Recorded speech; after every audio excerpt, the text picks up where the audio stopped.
এই গ্রীষ্মকালের প্রচণ্ড গরমের মধ্যে যদি সকালবেলা উঠে দেখতে পান যে শীতকালের মতো কুয়াশা পড়ছে, এরকম এমন ঠান্ডাও লাগছে, কেমন লাগে বলুন তো?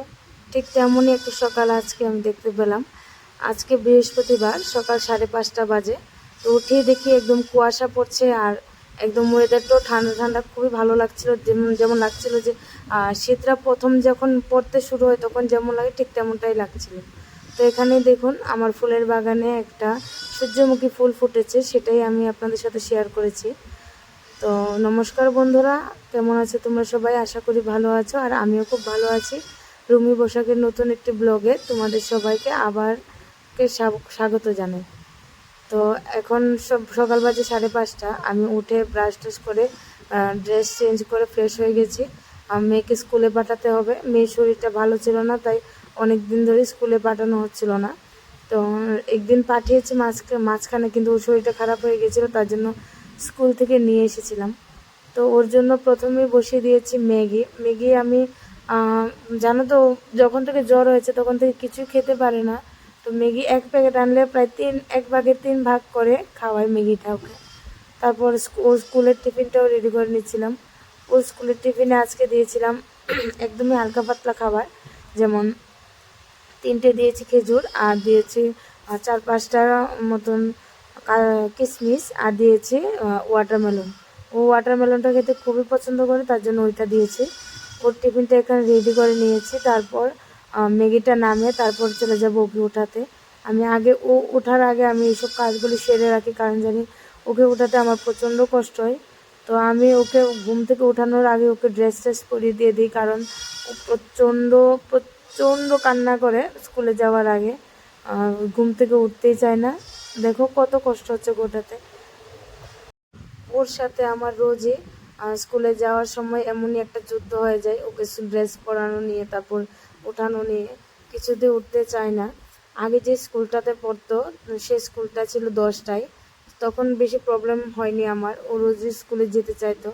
কিন্তু এই স্কুলে ওর নতুন স্কুলটাতে মর্নিং ছিল, তো মর্নিংয়ে ওর উঠতে প্রচণ্ড কষ্ট হয়ে যাচ্ছিল, ও উঠতেই পারে না। আমি তার জন্য ঘুম থেকে ওঠার আগে ওর টিফিন, তারপর টিফিন বক্স, ওয়াটার বটল, এসব সব রেডি করে রেখে দিই। তারপর ওকে ঘুমের মধ্যে ড্রেসটা পরিয়ে, তারপর চুল বেঁধে, তারপর ওকে উঠিয়ে ব্রাশ করিয়ে তারপর নিয়ে যাই।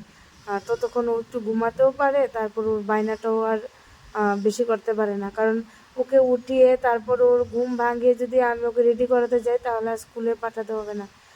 এসব করতে করতে আমার 7টা বেজে যায়, জানো। 6:45টায় আমার বাড়ি থেকে বেরোতে হয়।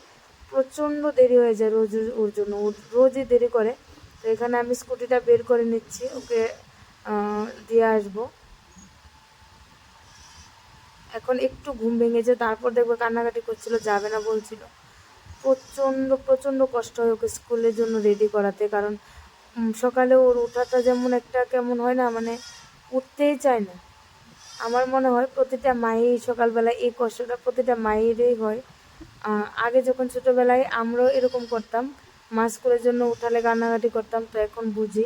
তখন বলতাম কবে যে বড় হব, কবে যে এই স্কুল থেকে মুক্তি পাবো। সকালে স্কুলে যেতে ইচ্ছেই করতো না, ঘুমাতে ইচ্ছে করতো, আর মাকে বকতাম কেন আমাকে স্কুলে নিয়ে যায়। ঠিক যেমন আজকে আমার মেয়ে আমাকে বকছে কেন ওকে স্কুলে পাঠাচ্ছি, ও স্কুলে যায়। আর আমি এখানে বারবার ঘড়িটা দেখছিলাম কয়টা বাজে, কারণ ঠিক 6:45টায় আমার এখান থেকে বেরোতে হবে, না হলে স্কুলের জন্য আবার দেরি হয়ে যাবে। 7টা বাজার 5 মিনিট আগে স্কুল বন্ধ করে দেয়। তো এখানে আমি ওর জন্য যে ম্যাগিটা বানিয়েছিলাম সেটাই খাওয়াচ্ছিলাম। এটা খাওয়ানোর জন্য কত রকমের যে বায়না করছিল, কি আর বলবো। একটু খাওয়ালে বলছে খাবো না। জ্বরের মুখ তো, তার জন্য রুচিটা এখনও ফেরেনি। আশা করি ঠিক হয়ে যাবে, আপনাদের আশীর্বাদ থাকলে তাড়াতাড়ি সুস্থ হয়ে যাবে। যারা সবসময় বলেন না যে আসলে মহিলারা কি করে, সারাদিন ঘরে বসে খায় আর ঘুমায়, তাদের তো কোনো কাজই থাকে না। তো তারা আশা করি এই ভিডিওটা দেখলে বুঝবে যে আমরা সকাল 5:30 থেকে কাজ শুরু করি, সেই কাজ রাত্রে পর্যন্ত শেষ হয় না। আপনারা মনে করেন যে বাড়িতে থাকলেই মনে হয় কোনো কাজ থাকে না, কিন্তু না, ঠিক তেমনটা না। আমরা তো 24 ঘন্টাই অ্যাক্টিভ থাকতে হয়। কখন কে ডাকবে, কখন কার জন্য কি করতে হবে, কার জন্য কি খাবার রান্না করতে হবে, কার জন্য কি বানাতে হবে। আমরা সারাদিন এটাই চিন্তা করতে থাকি, কিভাবে আমরা খুশি রাখবো সবাইকে, কিভাবে সব কিছু ঠিক রাখবো, সেটাই মনে হয় সবসময় ভাবতে থাকি। তো কিছু কিছু মানুষ আছে কথা কথা এমন বলে যে মহিলাদের কাজ কি, সারাদিন খায় আর ঘুমায়, আর আমরা তো পুরুষ মানুষ বাইরে গিয়ে অনেক কাজ করি, সারাদিন অনেক পরিশ্রম করে টাকা ইনকাম করি। আসলে আপনারা টাকা ইনকাম তার জন্যই করতে পারেন যার জন্য মেয়েরা ঘরে বসে সব কিছু, আপনার সব কিছু সামাল দিচ্ছে বলে আপনারা বাইরে গিয়ে ইনকাম করতে পারছেন। একটা কথা ভাবুন তো, যদি ঘরের সব কাজ করে আপনাদের বাইরে গিয়ে ইনকাম করতে হতো, তাহলে কি আপনারা সেটা করতে পারতেন? পারতেন না। ঘরে এসে ঠিকঠাকভাবে খাবার পাচ্ছেন, রান্না পাচ্ছেন, শার্ট প্যান্ট ধোয়া পাচ্ছেন বলে আপনারা বাইরে গিয়ে কাজ করতে পারছেন। পুরুষ আর মহিলা দুজনেরই সমান গুরুত্ব থাকে একটা সংসারে। পুরুষ যদি বাইরে গিয়ে ইনকাম করে, তাহলে মহিলারও ঘরে থেকে সব কাজ করে, আপনারই তো টাকা বাঁচায়, তাই না? আর প্রত্যেকটা পুরুষ মানুষের উচিত মহিলাদের সম্মান দেওয়া, তাদের কাজটাকেও সম্মান দেওয়া, কারণ তারা ঘরে কাজ করে বলেই আপনারা বাইরে কাজ করতে পারেন, তাই না? আর আমার এই কথাটা বলার কারণ হচ্ছে, কিছু কিছু মানুষ আছে কথা কথা বলবে মহিলাদের আর কাজ কি, খায় দায় ঘুমায়, তাদের তো কোনো কাজই থাকে না, তাদের আর কি কাজ, তারা তো চাইলেই ঘরে ঘুমাতে পারে, আরাম করতে পারে। কিন্তু আসলে তেমনটা না। আমরা মহিলারা যদি বাইরে জবও করি, তারপরও ঘরে এসে ঠিকই রান্না করতে হয়, ঠিকই ঘরে সব কাজ করতে হয়, সবার আবদার পূরণ করতে হয়। আমাদের আবদার পূরণ করার মতো কেউ থাকে না। আমার এই কথাগুলি যদি কারোর খারাপ লেগে থাকে তাহলে সরি, দুঃখিত মন থেকে।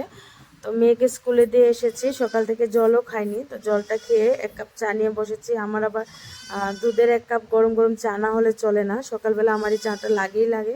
তো চাটা খেয়ে নিয়েছি। আর তোমাদের যদি আমার এই ব্লগটা ভালো লেগে থাকে তাহলে প্লিজ ফলো দিয়ে পাশে থাকবে, আর ইউটিউব থেকে দেখলে সাবস্ক্রাইব করে নেবে, লাইক কমেন্ট শেয়ার করবে। Thank you so much. দেখা হচ্ছে নেক্সট আরেকটি ভিডিওতে।